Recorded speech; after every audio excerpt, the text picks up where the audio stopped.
So for the past couple of years, the Impaulsive podcast quickly became one of the biggest and most successful online shows out there, which was surprising. I mean, to see one of the most hated YouTubers at the time become somewhat likable for a while, again, it was shocking. And although it was mainly due to the big podcast boom and the fact that they were able to take advantage of the newer and older audience, what also helped them out a ton was that they were able to carefully craft and sell this idea that Logan Paul was a completely different person now. And because he had Mike Malak, who was his older mentor, he was there to keep him accountable, which obviously none of that was true. I mean, that didn't work out at all. And also on top of that, because of the new format of longer content, as opposed to the older vlog style of videos, according to them, that actually allowed Logan Paul to be himself and show people what he was really like, and hopefully showing them that he wasn't that bad of a person. And once again, surprisingly, it was an extremely successful strategy, which was working for a while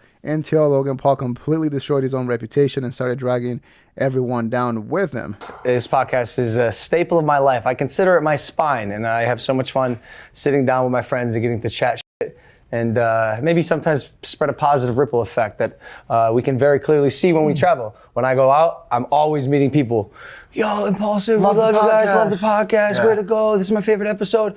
It changed my opinion about you guys, and it's just really cool as a creator to have an outlet where I can come and be a version of myself that is 100% me. He was known as this kind of douchey character, and when he created this show, it gave people an hour-plus uncut look at what this kid is capable of. I think that it was able to help him build his brand into something that lived outside of YouTube. And I noticed I called it a burnout towards the tail end of my vlog days, and a lot of creators have this, and I feel like I've discovered actually what my burnout is, and it's an exhaustion. It's an exhaustion from being inauthentic for so long.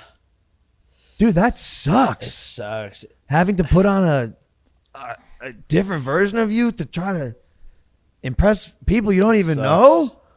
That's what burnout is. That blows. I always find it interesting how people aren't able to separate internet persona from real life persona. Like, it's a character. He didn't really he never used to give people much though. Like he had this vlog personality, and then there was nothing else to go by. The podcast has humanized him a lot because you can sit here and watch how he really is, like with all the good morning Logan, what's popping. And once again, I think it's funny that according to Mike and Logan, Logan Paul back from the vlog days, the younger Logan Paul, wasn't really being himself, and instead he was playing a character and doing and acting as wild as he could just for the vlog, which is very convenient and a good excuse to try and explain how someone like Logan Paul could actually change that quickly. To go from Logan Paul in Japan, not even the forest thing, which was obviously we all know what happened, but the way that he was acting in the city while recording the vlogs, to go from that to then recording a podcast episode in which he's acting and pretending to be this caring person and someone that's like really understanding and cares. It's just pretty silly. And also, since the show has been going on for like 5 or 6 years, what used to be his new audience has now time after time seen Logan Paul continue to make mistakes, and it's now becoming more clear that he actually never really changed, and instead what changed was the audience and the way that he was acting. And instead of acting like he used to for the vlogs with the over-the-top personality that was popular with the younger audience, now he was acting and pretending to be this person that actually cared about other people and what was going around in the world, and that he has something to say about it. But now it seems like he might be changing his mind on that, because now that he has completely nuked his own reputation and clearly puts no effort into the podcast and the show, it's nearly unwatchable. Now he has no choice but to complain and cry about how the same platform, the same thing that allowed him to save his reputation, that same thing is now always getting him in trouble. Interesting. I can appreciate how grounded in reality that book is, because here's the reality: life sucks. It's just so trash. And it's hard too. It's hard because you have to focus on so many things, and it's all just including this show. No way, dude. You sound like John Candy. You don't even know who John Candy is. No, he doesn't know. Do you know who John Candy is? No. I'm just kidding, guys. Welcome back to this horse episode of Impulsive. We love you guys. Thanks for listening.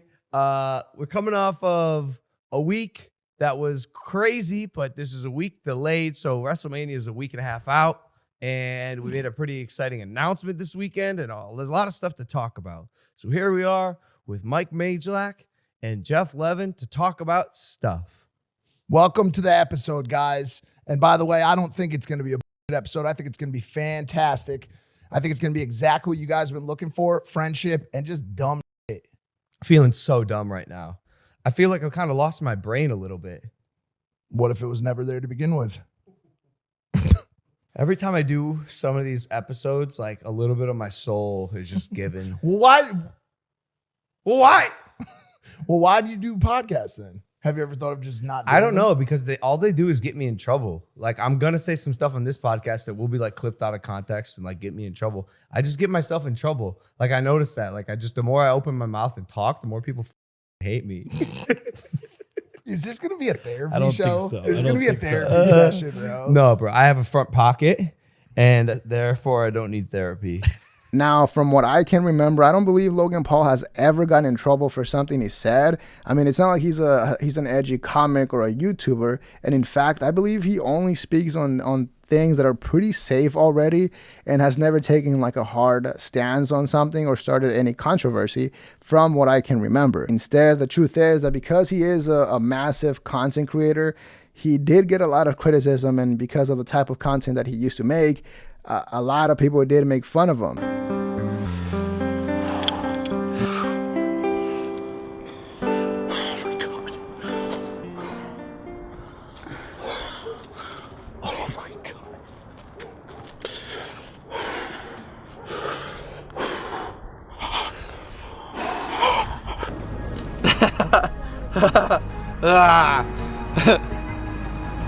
Thank you guys for watching. If you are not subscribed, make sure to do that during the Low Gang Double Dab.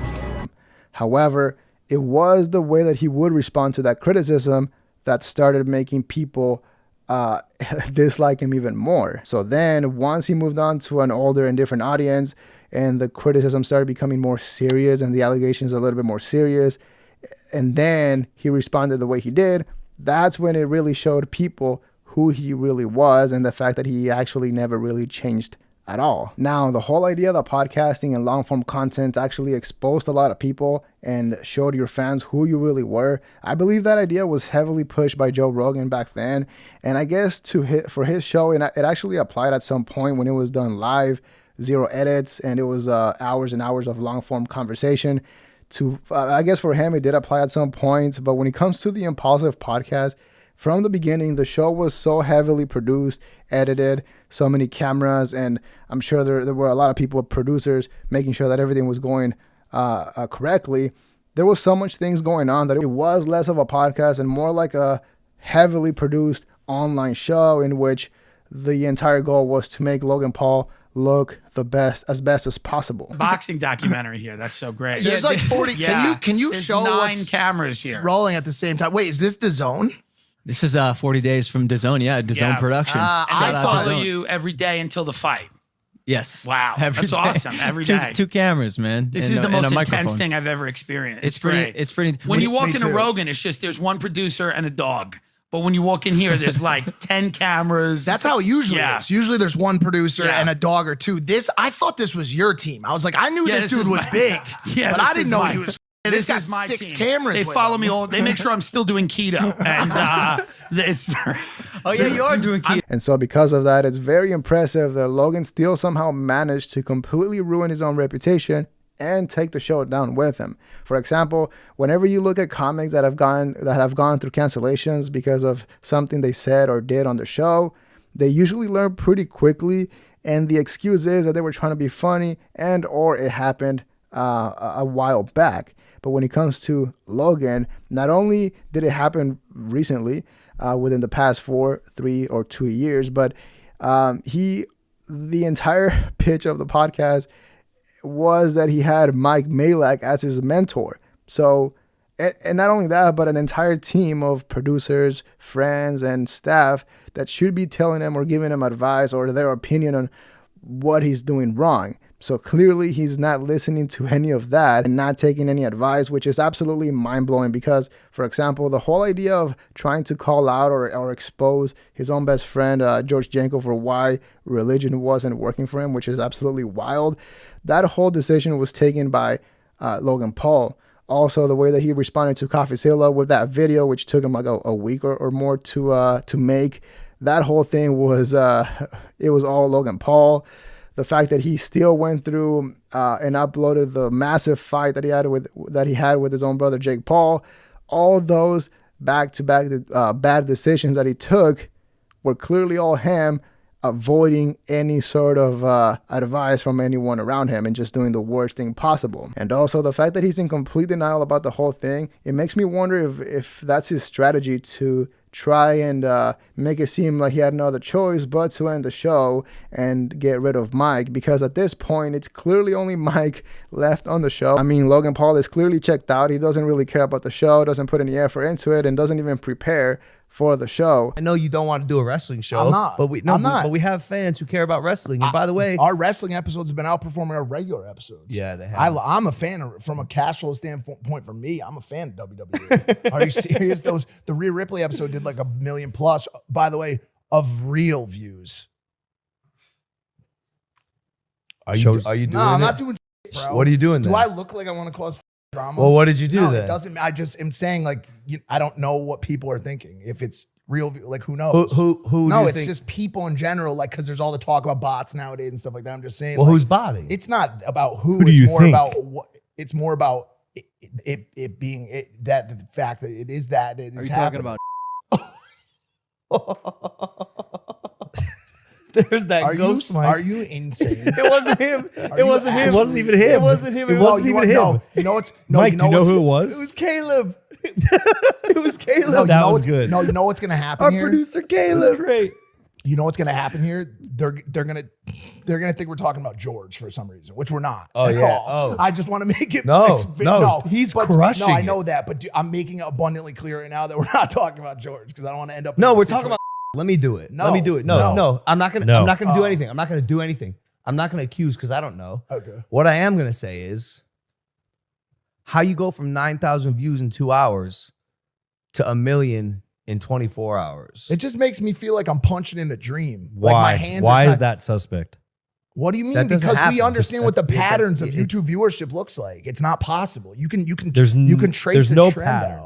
out. Those affect how much your video is being served. So if it has a low view count in the first 2 hours, which not just on a lot of people's content, you see these videos like underperforming, then all of a sudden out of nowhere they shoot up, and that's just not how the algorithm And works. It's just not. I've been doing this long enough. 10 So has he. years. Now, the whole conversation about buying views or botting, I do think it is very interesting because obviously we all know that there are people that do that, including some comics that we all know, but it never ends up working out for them, or it always ends up backfiring in some way. However, when it comes to YouTubers like Logan Paul, who are massive already, I don't believe he has ever bought any engagement or any views, but the timing of it, the fact that he felt the need to bring that up now that is very interesting. And also them bleeping out the names is so weird and annoying because how is someone like Logan Paul afraid of calling somebody out by name who he thinks is doing something sketchy?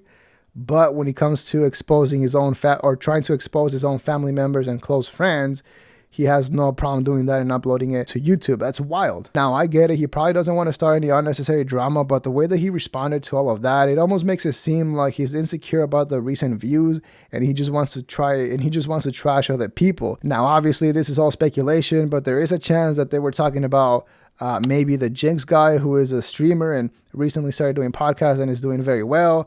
Potentially Full Send, which I don't think so. Obviously, they said it wasn't George Janko, so maybe his own brother Jake Paul. I mean, I wouldn't be surprised if it was Jake, who recently had Aiden Ross on and wasn't the nicest to Logan Paul.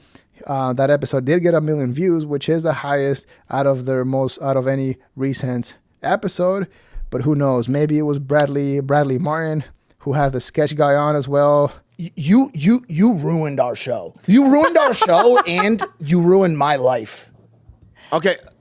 Oh, that doesn't feel good at all. Well, I honestly don't know what the fuck you're talking. What do you mean? Wait, let's rewind. Okay. Rewind what? Our lives? So let's give the audience a little bit of. Okay, so I was super nervous. So when I did it, I'm like, oh, this is going well. But whenever I'm on another person's podcast, I'm a little. I bring guns. You know what I mean? I start going, pa, pa, pa, pa, you're right, because I'm scared. Because I want to be able to show what I can do. You know what I mean? I'm just trying to make. I don't know what it is.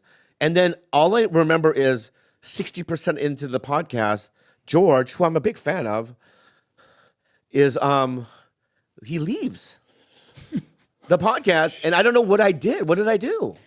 I have a question. Yeah, go ahead. Now, did you know a lot about George at that time? Like, No, that he I was had a no man idea. of God, that he was.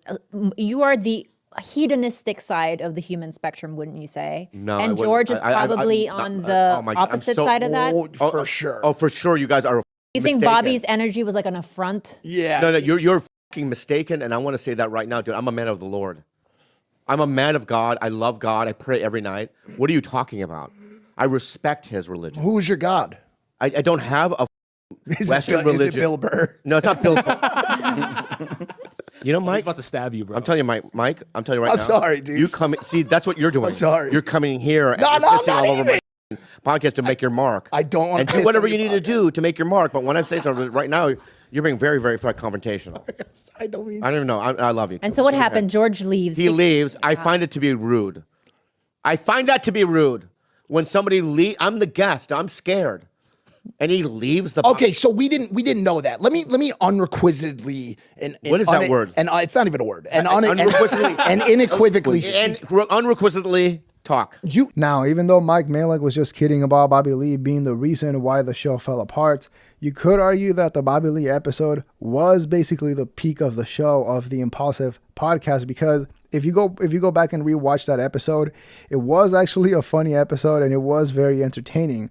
Clearly, Logan Paul was still in the game. He was trying, and he was in touch and knew what his fan base wanted. For example, I'm pretty sure Logan Paul knew what he was doing and the content that he was about to get by having George Jenko walk out of the episode with Bobby Lee. I mean, that was pretty clear. And sadly for George, if you rewatch that episode, there is no defending him, because even though there was a lot going on behind the scenes that we didn't know about, George was definitely in the wrong for walking out of that episode and the way that he was acting. And funny enough, I think if George would have left the show right after that happened and never had that huge argument with Logan Paul about religion, I think Logan could have bought himself more time or potentially never destroyed his own reputation. So I don't think George leaving the show is what destroyed it, but how he left it. Because, for example, out of the two, out of Mike and George was the only one that actually challenged and called out Logan Paul whenever they had a disagreement and things got heated.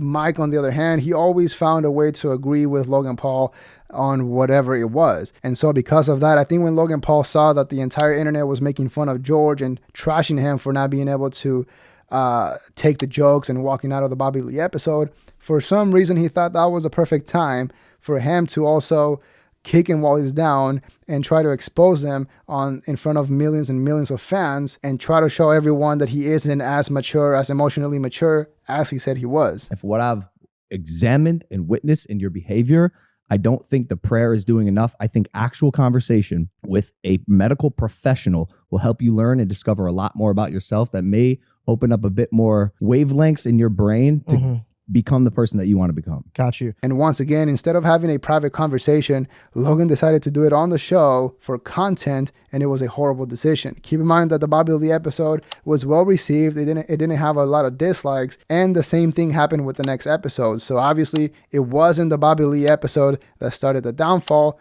and instead, it was the now infamous episode in which they argue about religion. And it's so insane that when that happened, every single episode that was uploaded after that was crushed with dislikes. It was mind-blowing.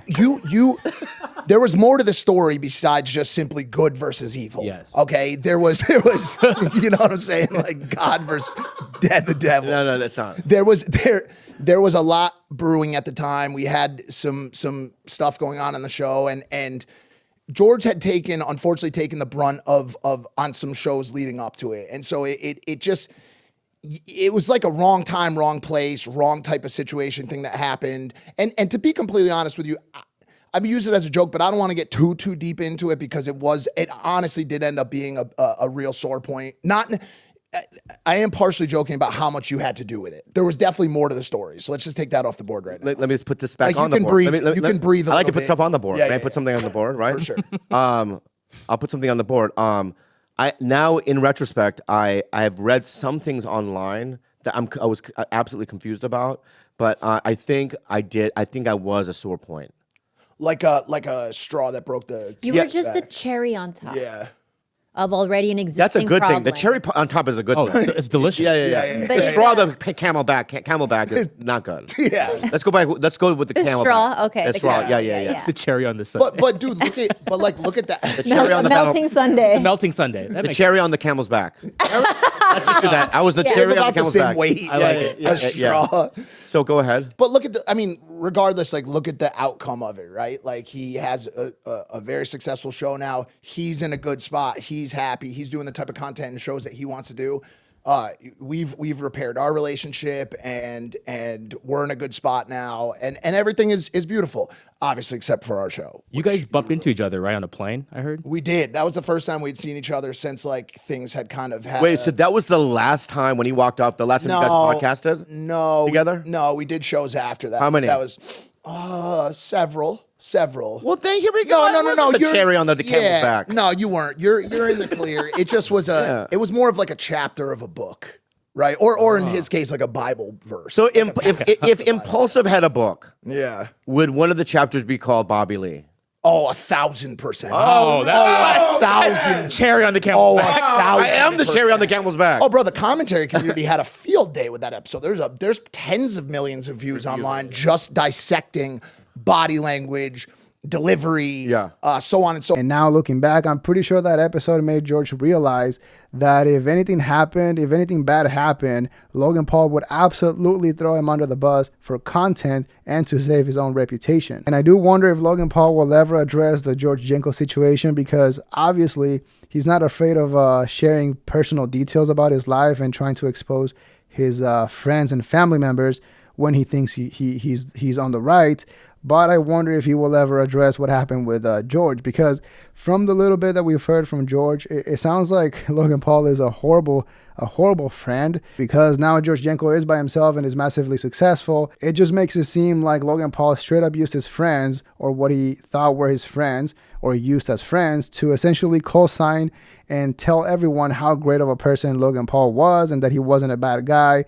And they made their entire content around making Logan Paul look good. That was what the night shift vlog was, essentially. And now that Logan Paul has finally secured a multi-billion-dollar opportunity, well, he doesn't need his friends anymore. However, it does seem like Logan Paul's reputation among the podcast fan base has been destroyed. It seems like now they're relying on a new fan base that comes more from the pro wrestling and the more mainstream celebrities that nobody really cares about. And so because of that, the show is at an all-time low and it's almost unwatchable. And I don't think there is a chance of a comeback unless for some reason Logan Paul decides to spend a lot more time and effort on something that doesn't pay him nearly as much as Prime and pro wrestling do anymore. But yeah, let me know what you think in the comments below. Leave a like and subscribe to support the channel. Dislike if you didn't like the video. But that is all we have for today. See ya.